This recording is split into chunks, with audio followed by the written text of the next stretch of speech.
Railway में पदोन्नति के लिए रूप से 3 प्रकार की प्रक्रिया होती है। एक होती है सीनियरिटी बेस पे, दूसरी होती है एलडीसी और तीसरी होती है जीडीसी। तो आइए तीनों प्रक्रियाओं को एक एक करके समझते हैं। तो सीनियरिटी बेस पर पदोन्नति सीनियरिटी बेस पर है। इस पदोन्नति पर किसी भी प्रकार की परीक्षा की आवश्यकता वैसे तो होती नहीं है, क्या बात है सर, क्या बात है सर। पर किसी में परीक्षा ली जाती है। कर्मचारी की सेवा की अवधि और वरिष्ठता यानी सीनियरिटी के आधार पर स्वतः ही पदोन्नति हो जाती है।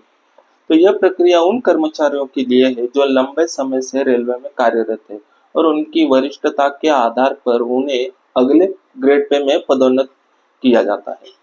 इसमें परीक्षा केवल उन्हीं कर्मचारियों के लिए होती है जो वरिष्ठता की सूची में शीर्ष पर होते हैं। आगे है एलडीसी परीक्षा। इसका पूरा नाम होता है लिमिटेड डिपार्टमेंटल कॉम्पिटिटिव एग्जाम। यह परीक्षा केवल उन कर्मचारियों के लिए होती है जो एक ही विभाग में कार्यरत है। इस परीक्षा में भाग लेने के लिए कर्मचारी को रेलवे में कम से कम 3 वर्ष की सेवा पूरी करनी आवश्यक होती है। पूर्ण नियम यह भी है कि जिस पद के लिए आप परीक्षा दे रहे हैं उस पद का ग्रेड पे आपके वर्तमान ग्रेड पे से अधिक होना चाहिए। यह नियम सीनियरिटी, एलडीसी और जीडीसी सभी परीक्षा पर लागू होता है। एलडीसी परीक्षा में मुख्य रूप से कर्मचारी के कार्य के संबंध में से 10% प्रश्न हिंदी यानी राजभाषा से भी पूछे जाते हैं, जिन्हें आप बोनस अंक के रूप में देख सकते हैं। परीक्षा में कुल 110 प्रश्न होते हैं, जिनमें से केवल ही आपको 100 क्वेश्चन ही हल करने होते हैं। सभी प्रश्न ऑब्जेक्टिव टाइप होते हैं। एक महत्वपूर्ण बात यह है कि यदि आप पहले 100 प्रश्नों में से 10 गलत हो जाते हैं, 101 से लेकर 110 तक के सभी प्रश्न सही है, तो भी आपके 10 अंक काट लिए जाएंगे, क्योंकि 101 से 110 तक के प्रश्नों की जांच नहीं की जाएगी। बात भविष्य में आपके लिए बहुत उपयोगी साबित हो सकती है। आगे है जीडीसी परीक्षा। तो जीडीसी का पूरा नाम है जनरल डिपार्टमेंटल कॉम्पिटिटिव एग्जाम।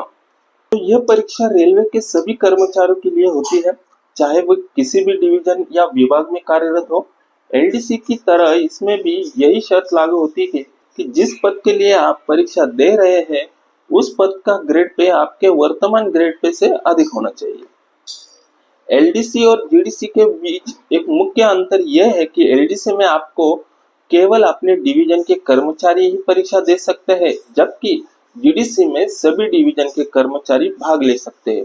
उदाहरण के लिए, यदि पुणे डिवीजन में स्टेशन मास्टर की वैकेंसी निकली है तो एलडीसी में केवल पुणे डिवीजन के कर्मचारी ही आवेदन कर सकते हैं, जबकि जीडीसी में सभी डिवीजन के कर्मचारी आवेदन कर सकते हैं। जीडीसी परीक्षा का पैटर्न भी ऑब्जेक्टिव टाइप ही होता है, लेकिन इसमें सिलेबस आरआरबी परीक्षा की तरह ही होता है।